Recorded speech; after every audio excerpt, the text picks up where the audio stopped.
Gênesis capítulo 47, verso 8 e verso 9.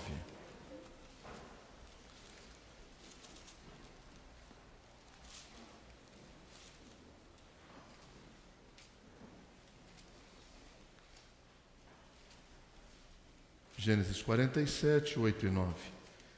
Perguntou o faraó a Jacó: quantos são os dias dos anos da tua vida? Jacó lhe respondeu: os dias dos anos das minhas peregrinações são 130 anos. Poucos e maus foram os dias dos anos da minha vida, e não chegaram aos dias dos anos da vida dos meus pais, nos dias das suas peregrinações. Senhor nosso Deus, nesse momento tão importante do culto ao Senhor, nós carecemos da iluminação do Teu Santo Espírito sobre a minha vida. O Senhor conhece todas as minhas limitações e da necessidade que eu tenho da unção do Teu Santo Espírito para expor a Tua palavra, para edificar a igreja que é do Senhor e para glorificar o Teu nome nessa manhã. Faz isso, Deus, é o que eu te peço, em nome de Jesus. Amém. Amém. Algumas semanas atrás, surgiu uma onda nas redes sociais de uma brincadeira de um aplicativo de celular que você tirava uma foto sua e ele simulava como você estaria daqui a 40, 50 anos. Eu confesso que eu vi mais homens brincando com isso do que as mulheres, né? Não sei porquê, né? Mas fomos inundados com essa perspectiva de saber como será. Será que eu serei um velhinho simpático? Será que os anos seriam muito cruéis comigo? Né? Numa perspectiva de olharmos, de tentarmos enxergar pelo menos a imagem de como nós estaríamos. Esse texto que nós lemos é um texto de um encontro interessante. José já possuía todo o seu domínio e governo no Egito, já tinha trazido a sua família para perto dele, e ele resolve colocar cara a cara o seu pai com Faraó. E nesse diálogo, o Faraó, de uma maneira muito seca, pergunta para ele: quantos são os dias dos anos da sua vida? Jacó não responde só quantos anos ele tem, mas ele vai além, ele resolve discorrer, fazendo uma análise. Sabe quando você passa por aqueles momentos da vida em que você vê um filme correndo muito rápido, que te traz assim aquelas memórias que o fazem estar naquele momento específico? Jacó diz: eu vivi 130 anos, mas os meus dias foram maus, não foram bons. Ele não só responde quantos, mas ele diz como foram os seus dias. Nessa perspectiva, eu preciso entender o porquê que esse homem de Deus responde desta forma para Faraó. Primeiro, o fato dele dizer que são 130 anos, e ele diz que foram poucos, é relativo. 130 anos, e ele acha que são poucos, é muito relativo. E eu digo o seguinte: eu tenho 40 anos. Lá na Vila Mariana, nós temos uma programação para os idosos, que é chamada de Geração de Ouro. A Geração de Ouro, quando olha para mim, eles me veem ainda quase que de fraldas. É um menino, pastorzinho, desse tamanho, barbado, pastorzinho. Já os adolescentes, quando olham para mim, eu acho que eles já me veem de fralda. Uns de Pampers, outros de plenitude.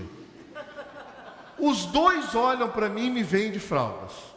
Por quê? Porque é relativo o tempo. Agora, olhar para a sua vida e dizer que os seus dias foram maus, aí já não é tão relativo assim. Aí já é mais específico.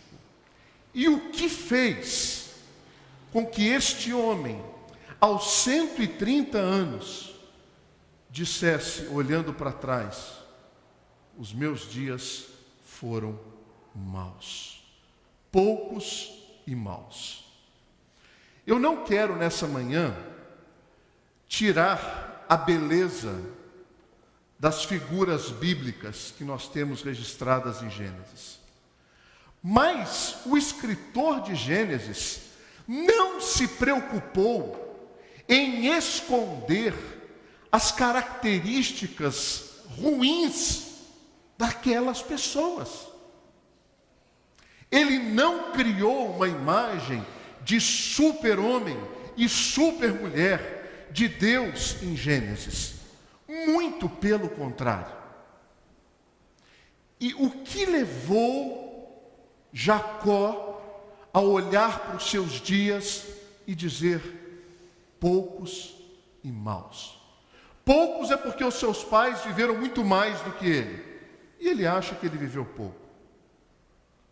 Maus por alguns motivos. São eles. Primeiro, ele vivia numa família completamente desestruturada emocionalmente. Por quê? Se os psicólogos hoje analisassem o livro de Gênesis e olhassem para Jacó, diriam assim: essa família certamente é uma família neurótica e disfuncional. Eu sei que é só dele que é assim. A nossa não. A nossa é tranquila, mas a de Jacó é assim. E o que faz com que ele entenda isso? Primeiro, seu pai Isaac. Isaac, quando vai para o Egito e ele leva a sua esposa, ele olha para ela, ele olha para o Egito, ele conhece a fama do Egito, ele volta a olhar para a sua esposa, vê que era uma mulher muito bonita, muito atraente. Ele olha para ele, para ela, para o Egito. Eu acho que, amor, eu vou dizer que você é minha irmã, para que a situação não complique muito para o meu lado. Mas como assim? Não, porque se eu disser que você é minha esposa, e nós chegarmos lá, eu vou acabar...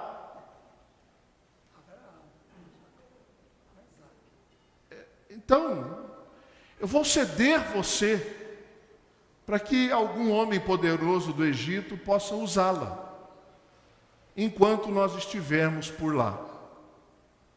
Até que preciso que haja uma intervenção de Deus, uma revelação de Deus, protegendo e guardando essa mulher. Essa mulher, por sua vez, aprende a lição e diz: eu não posso confiar muito nesse homem.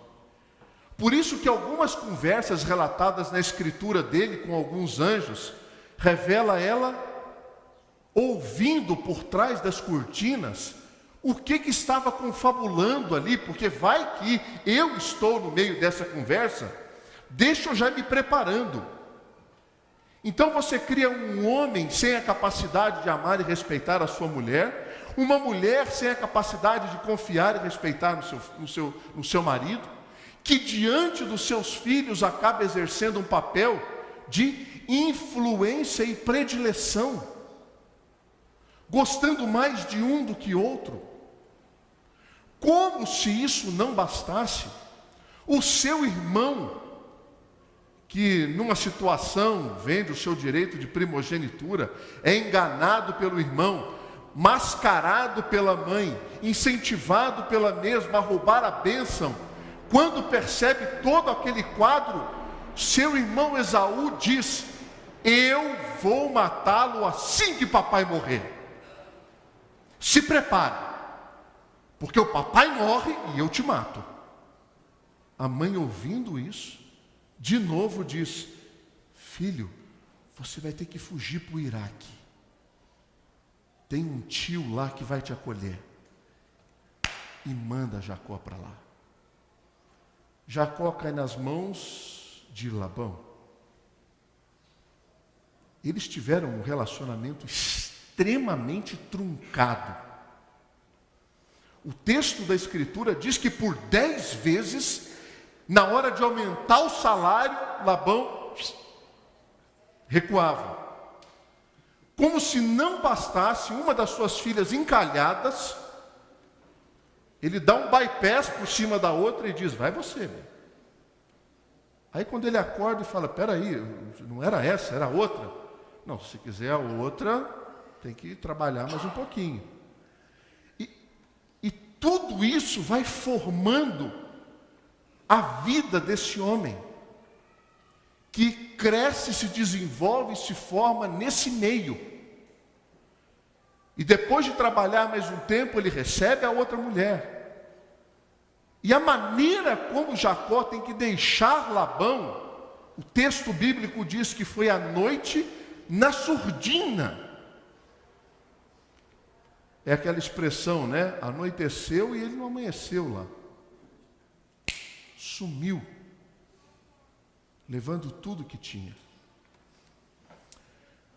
Quando ele começa a se estabelecer na terra, as suas esposas brigam sem parar pela atenção do marido. Daí a sabedoria bíblica de ter uma só mulher. Essa rixa, ela é transportada para os filhos, que começam também a brigar pela atenção do pai, até que nasce um famoso José,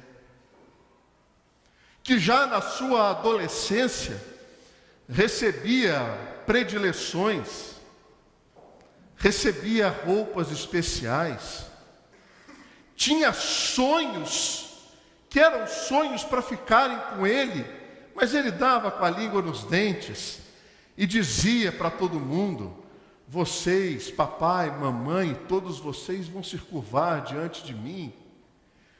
Os irmãos, remoendo essa predileção, entendem que a única solução é dar um fim nesse rapazote, é excluí-lo da família.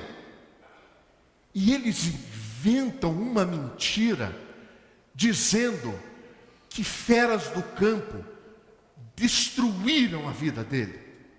Levam as roupas ensanguentadas para o pai. E por 20 anos, aquele defunto de José se alojou no centro da família, como uma mentira sustentada almoço após almoço, jantar após jantar. Eles vendo o luto do pai, que se recusava a ser consolado, e não abriram mão de sustentar essa mentira. Tudo isso, como se não bastasse, um dos seus filhos, o primogênito, chamado Rúben, numa atitude louca, insana, deita com uma das concubinas do seu pai. Isso foi tão significativo que quando Jacó estava distribuindo as bênçãos sobre cada um dos seus filhos, prestes a chegar a hora da sua morte, ele diz assim para Rúben: Rúben, tu és o meu primogênito, minha força, primícia do meu vigor, o mais excelente em poder, impetuoso como água. Não serás o mais excelente, porque subiste no leito do teu pai e profanaste, subiste à minha cama. Olha a mágoa profunda no coração desse homem.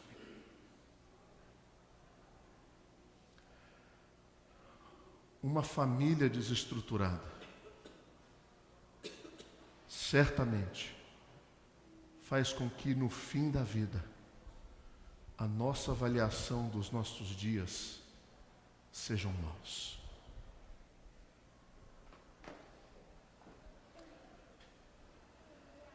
Como você tem vivido os seus dias? Nós somos pais, mães, maridos, mulheres. Nós somos as pessoas que Deus colocou ao lado uma das outras, para que a avaliação dos nossos dias no fim da vida seja: olha, o quanto eu vivi, talvez não tenha tanta importância assim, mas o que eu posso dizer é que foram dias abençoados por Deus. Enquanto há vida, existe a possibilidade de nós participarmos da graça de Deus, reescrevendo os nossos dias. Enquanto há vida.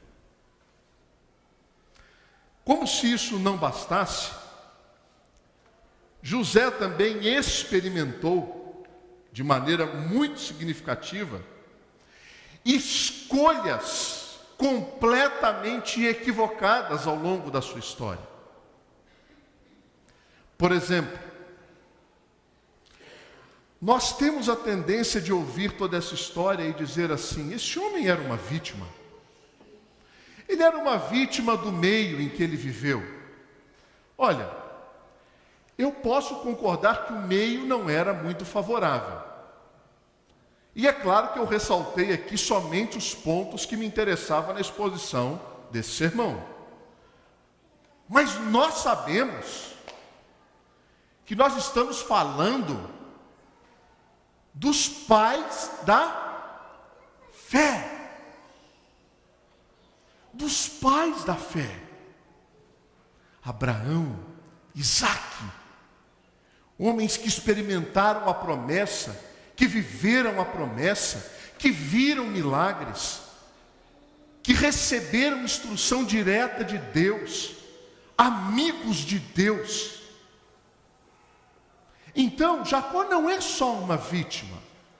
Jacó é responsável também pelas suas próprias escolhas.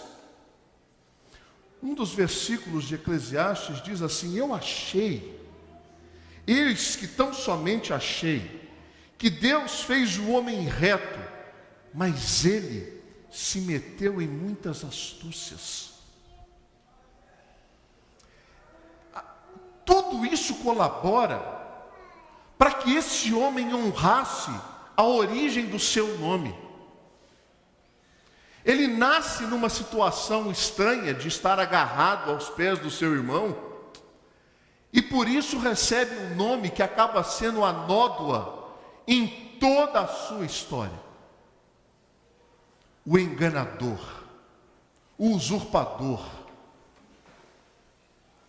Tudo isso colabora para que, além de ter vivido numa família complicada, ele também viesse a ser um homem que carregasse escolhas equivocadas, que não fez a opção de ter o Deus dos seus pais firme na sua vida. Tudo isso faz com que ele se iguale a muitas pessoas nos dias de hoje, que têm boas oportunidades, nasceram numa boa família, têm bons recursos para estudar em boas escolas, tem bons relacionamentos, bons namoros, mas não escolhem bem. Tudo isso faz o arcabouço para que este homem olhe para os dias da sua vida e diga: foram poucos e maus.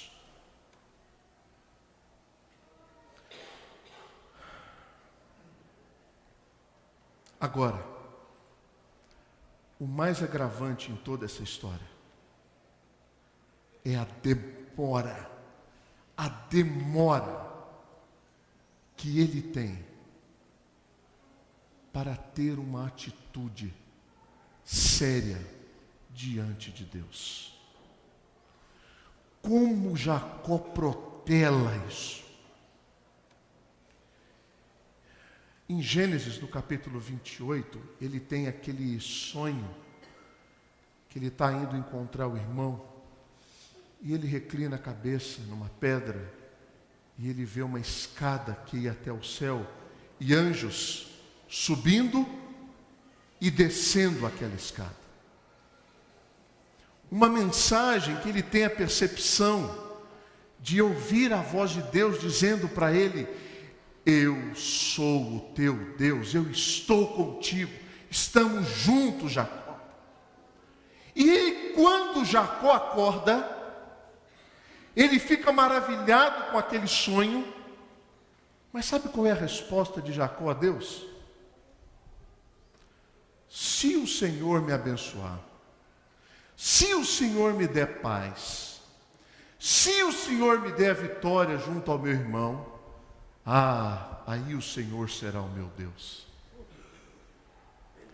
É um homem que protela constantemente a decisão de seguir a Deus, de andar com Deus, de estar com Deus nos dias da sua vida. Parece-me que sempre achando: eu vou viver muito, ainda dá tempo, tem muito tempo, ainda dá tempo, tem muito tempo, eu vou viver bastante. Com uma cabeça ainda de adolescente, de jovem. Que adolescente e jovem acho que nunca vão morrer.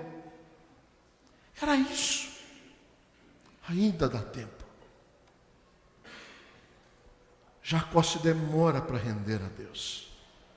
E somente em Gênesis, no capítulo 32, ele se rende ao encontro do homem com Deus. Quando o Senhor se deixa vencer. Quando naquela luta, o Senhor muda o nome desse homem, dizendo: você lutou com Deus e prevaleceu. A demora das nossas decisões para uma vida séria com Deus faz com que a gente ache que os nossos dias sejam maus. Algumas lições e nós encerramos. Numa igreja que completa 119 anos de vida, uma das coisas bonitas dessa história são as muitas gerações que passam e ficam por aqui. Mas vocês, que são filhos de pais que foram criados nessa igreja, saibam que vocês podem viver uma vida inteira sem conhecer o Deus dos seus pais. Uma vida inteira. E que enquanto esse Deus não deixar de ser o Deus dos seus pais e passar a ser o seu Deus, você viverá dias maus.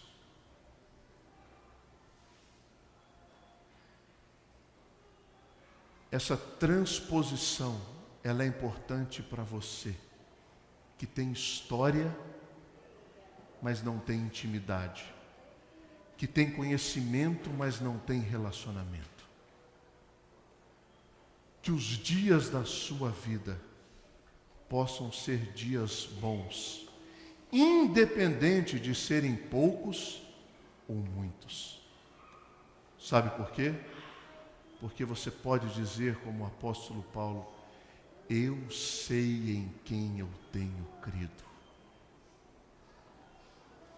Foi justamente por isso que Cristo Jesus morreu, para que você tivesse intimidade com Deus que foi apresentado a você pelos seus pais.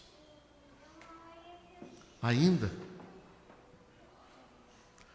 levante ao longo da sua vida marcas familiares que demonstram o cuidado e o amor de Deus por vocês. Sabe quem faz muito isso nos dias de hoje? O Facebook. Como? Às vezes, quando você entra, alguns dias ele fala assim, lembrança. Há 6 anos, aí tem uma foto sua na maternidade. Você olha e fala, puxa, olha. Há 8 anos, há 3 anos, está sempre nos lembrando de alguns eventos importantes. Levante altares no meio da sua casa, na sua família, com a sua esposa, com seus filhos.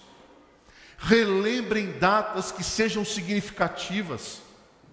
A última quimioterapia, a alta do hospital, a libertação naquele momento difícil, a data que você conseguiu aquele emprego. Tudo isso são altares erigidos no meio da casa, que mostram para a família o quão bondoso Deus é. Jacó erigia altares, mas também cavava poços. E aquilo ficava como uma marca da graça de Deus e do cuidado de Deus para aquele povo. Agora, o mais importante de tudo, é que para que a gente alcance dias bons, é preciso que haja superação e perdão. E um dos fatos marcantes nessa história existe um teólogo chamado Miroslav Volf, que ele viveu numa situação de guerra intensa, da sua fé, de perseguição, e ele usa uma terminologia que é a seguinte: é preciso que alguém coloque um fim na memória ruim, o fim daquilo que machuca, o fim daquilo que prejudica. E isso aconteceu quando Jacó morreu. Quando Jacó morreu, os seus irmãos ficaram extremamente preocupados, porque existia uma possibilidade de, agora que Jacó morreu, José, um grande homem do Egito, exercitar a vingança daquilo que ele passou. E eles começam a conversar um com o outro, dizendo, puxa, e agora? Agora, quando José souber que papai morreu, ele vai se vingar de nós. Vamos dizer para ele o seguinte, que papai disse algumas orientações para que ele cuidasse da gente. E eles vão até José. E quando eles encontram José, as palavras de José para eles, sendo reinterpretadas, é mais ou menos assim: acabou. Esse ciclo de enganação, de mentira, acabou. Esquecem tudo isso. Vocês vão ser sustentados até quando vocês morrerem. Eu sustentarei vocês. José coloca um ponto final nessa história.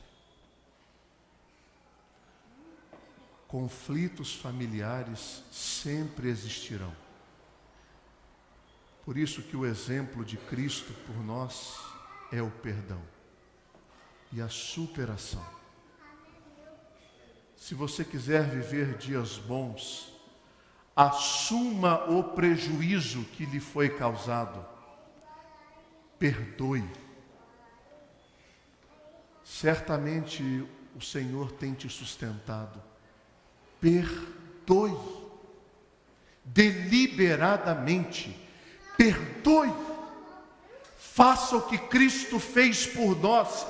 Perdoe. E se livre das algemas que te aprisionam numa vida marcada por dias maus. Perdoe.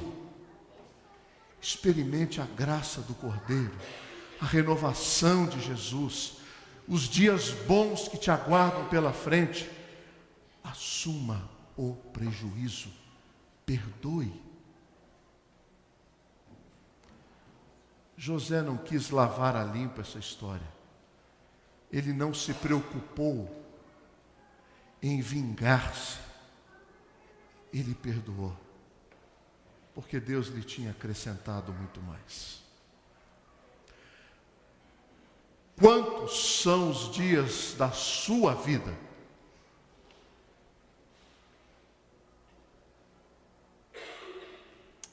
Como foram os dias da sua vida?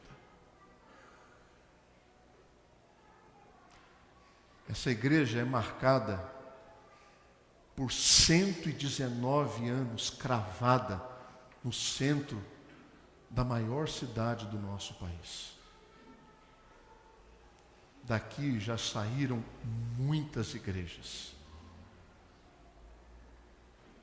Os dias da vida dessa igreja certamente dependem dos dias da sua vida. Porque o dia que não tiver mais gente aqui, não tem mais igreja aqui. Por 119 anos, Deus usou vocês para abençoarem essa cidade. E os próximos anos é contigo, pastorzão. É com vocês, Igreja Unida. Quem sabe daqui a 100 anos, outros pastores estarão aqui pregando e agradecendo a Deus pelos anos da vida desta igreja, que tem abençoado a nossa cidade, que tem marcado com relevância o ensino da Escritura Sagrada. Que Deus abençoe vocês, os enchendo de graça, de unção do Espírito, para que os dias continuem sendo bons. Amém.